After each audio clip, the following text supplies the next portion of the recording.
Okay, let's go ahead and start adding the schema markup to our website.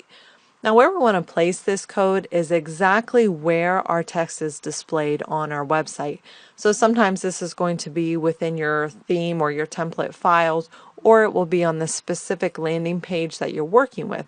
It really just depends on what text you're trying to mark up, but we'll take a closer look at that.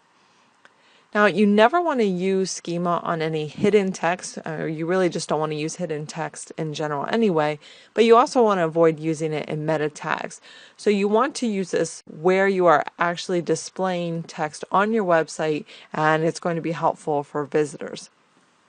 So this is something you would want to add on each page anywhere that you really can to give yourself a little boost. Now there is a website called schema.org, and this is where you will find all of the schema related terms, and it gives you all of the information that you need to include on your website. But there's 3 common terms that you're really going to come across, and so let's talk about those to get started. The first is item scope. And this is what you would place within your div tag. And this tells Google that everything within that div tag is related to one topic. But that is not really helpful unless you're able to describe what that topic is. And that is where the item type comes in. The item type actually describes the type of content so that Google can better understand it. And we display the item type with a URL that we actually grab from schema.org. So we can click on schemas here, and you'll see that there are several different schemas already. So if you're working to display an event or a particular person, a local business, a product, a review, you can click on the appropriate category and go in there for further information. So I'm going to click on local business. Now this gives you really just almost an overwhelming amount of possible code that you can use to mark up your website. You're not going to need all of these. Really, you just want to grab what you need because every site is going to be different. Some websites, for instance, are going to display a fax number. Others are not. Just because it's listed here doesn't mean you have to use it. Also scrolling down, you'll see that there are a list of local businesses. So if your local business falls within one of these categories, you can actually click on that particular category and use the markup specific for that one. If not, you can take a step back and just use the schema local business code.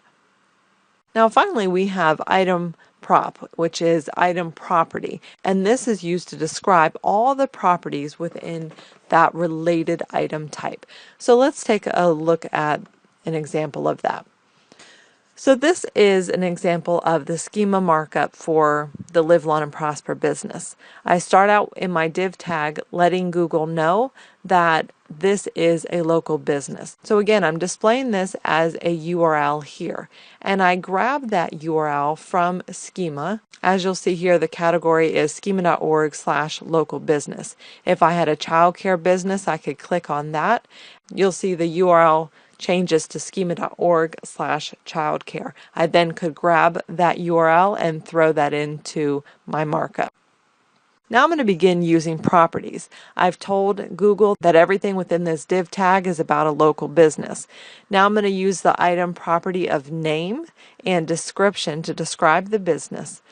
In the next div tag, I'm actually going to list the address, which we know is important for local businesses.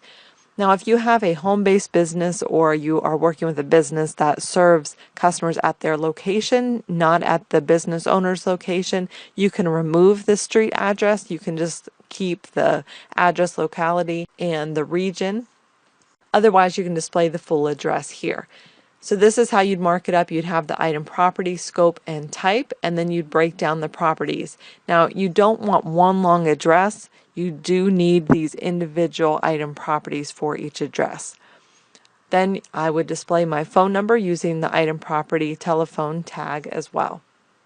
So of course you can do this manually. You can go in and grab the information that you need. But another thing you can do is use a generator to create this code for you, which makes it quick and easy. So for example, this one gives me the business name, address, and phone number. I can go in and fill out that information and all I need to do is click on submit, and it's going to automatically generate that code for me. So as you can see here, all the information listed looks just like the code that I just showed you. So all I need to do here is copy this code and then paste it into my particular web page. So if I wanted to display my business name, address, and phone number just like you see here, I could go back to my website, I could log into this particular page, and I could paste the code here instead of using this particular text. But I can also mark up this text as well. Google gives us this really neat tool called the Structured Data Markup Helper, and this can actually show you where exactly on a page you should be displaying the code, and it will tell you what code to use. So I want to go back here again to local businesses. Obviously, if you're trying to mark up an event or product, you can select the right option there. But I'll select local businesses, and then I can put in the URL that I want to mark up. So I'm going to put in my demo URL here. Now keep in mind, this does not have to be your home page. This is the actual landing page that you're working on. And when I click on Start Tagging, what's going to happen is it's going to pop up an image of the web page on the left-hand side, and on the right-hand side here, it's going to give me all these data items related to a local business. Now what I can do is I can highlight any of these data points over here on the web page. So for example, I have a phone number. I can highlight that, and when I highlight it, it's automatically going to pop up this drop-down box, and I can select this information.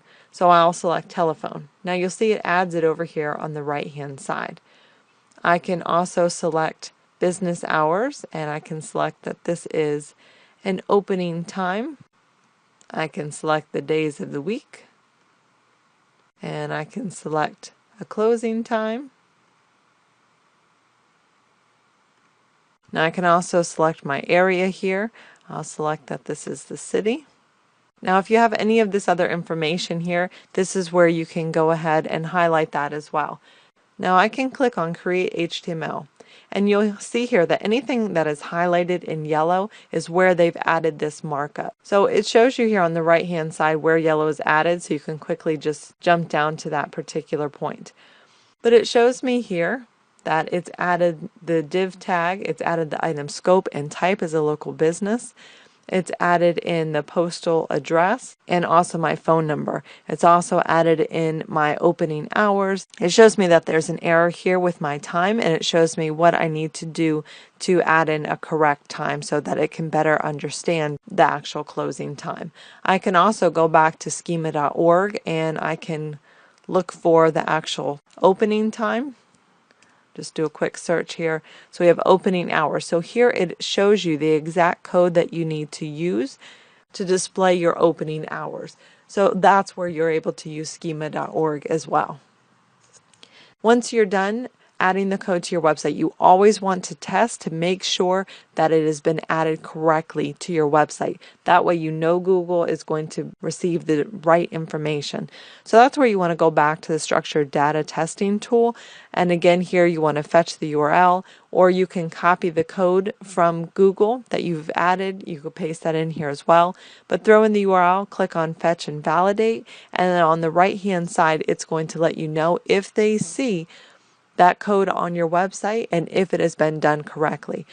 This is a good thing to do again before you launch a redesign if that's what you're doing. That way you can catch any errors before launch and correct them so you launch with everything done correctly.